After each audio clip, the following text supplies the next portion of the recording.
and welcome to our show, Revive Life, where you get to meet health experts that discuss health topics on health, wellness, and balance. I'm naturopathic Dr. Joelle, and today's show is all about digestion. Well, for most of us, we all have had the occasional bloating, gas, digestive upset, and heartburn. But what happens if you experience these symptoms on a day-to-day basis? And then eventually you get secondary effects from all of the digestive difficulties, reduction of absorption of your foods, impact of your energy. So today we're going to learn about all of that. We've got a great lineup of guests. We have Quentin Wright from the Celiac Association. We have Aaliyah Cardarelli, who's going to be cooking in the kitchen, allergy and gluten-free. And then we're also joined by Jackie Gravel from Fusion Fitness.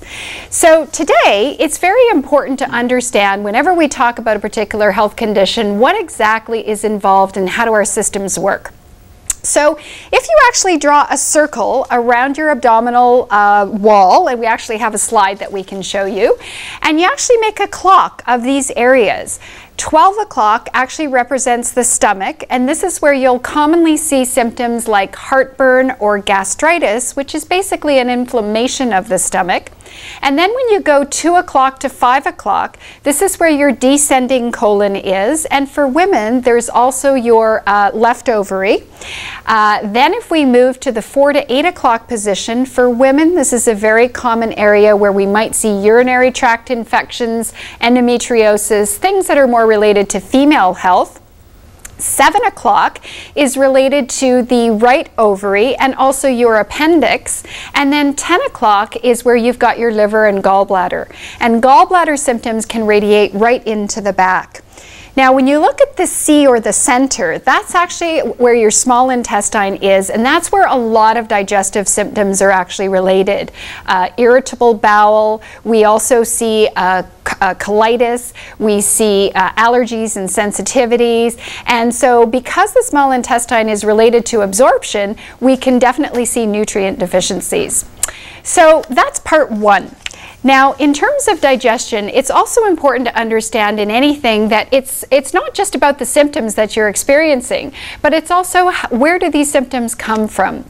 So in digestion, when you think about food, when you're looking at a beautiful magazine and you're seeing all these great photographs, what happens is your mind triggers the body to accurately release digestive enzymes. And as these enzymes are released, you actually have to be in a specific mode of the nervous system.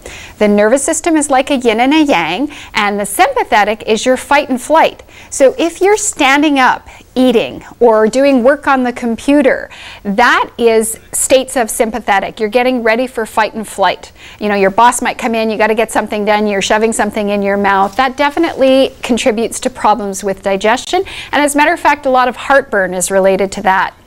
The parasympathetic state of nervous system is where you digest, you relax, and that's when your body can release the optimal number of enzymes. So keep in mind that when you're digesting, put on some great music, relax, and enjoy.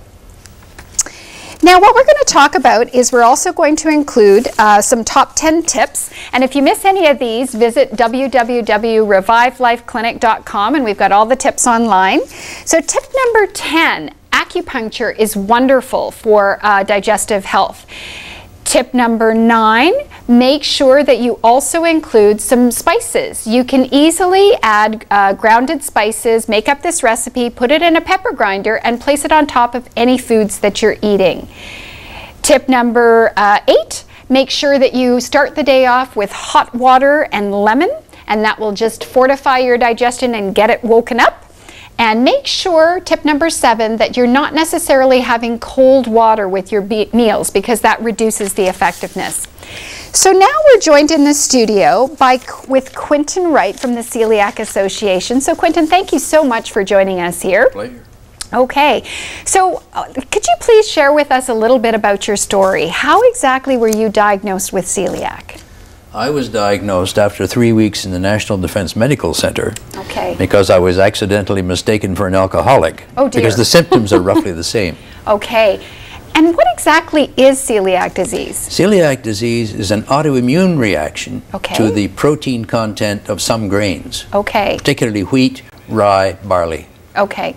Now you're seeing more and more people saying that I'm gluten sensitive or I'm eating away from gluten. What was it like? I think you were sharing with me 29 years ago that you were actually diagnosed. What resources were available for you then? Almost nothing. Okay. And so now, can you help a person understand if they've just been diagnosed, what can they do? The best thing they can do is to call the Celiac Association. Okay. The Excellent. Canadian Celiac Association has chapters coast to coast. Wonderful. Locally, you can reach us at 613-765-1335. Okay. Sorry, 786-1335. I've got to remember my own numbers.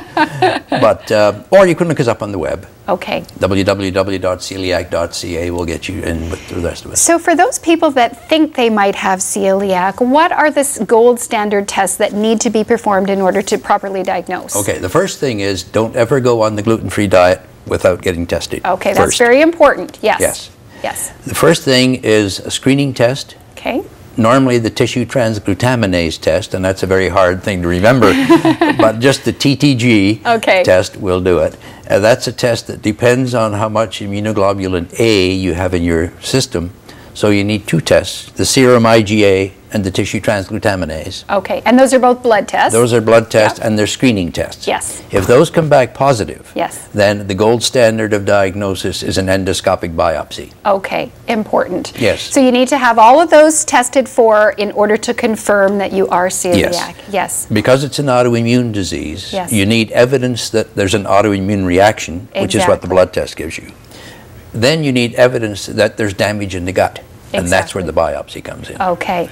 Now, in terms of gluten, different foods have different quantities of gluten. Yes. So if a person is newly diagnosed, is it okay to have the occasional amount, or what do they do? Unfortunately, no.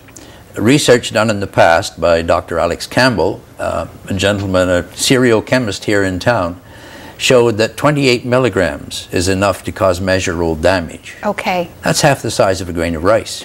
Wow, so it's tiny, tiny it's particles. Tiny. And the safe limit that he advocated was 1 milligram per day at maximum. Okay. Really minimum. What are the common symptoms that somebody with celiac might have? In the old days, the common symptoms were anemia, both iron deficiency anemia, folic acid deficiency anemia, and weight loss.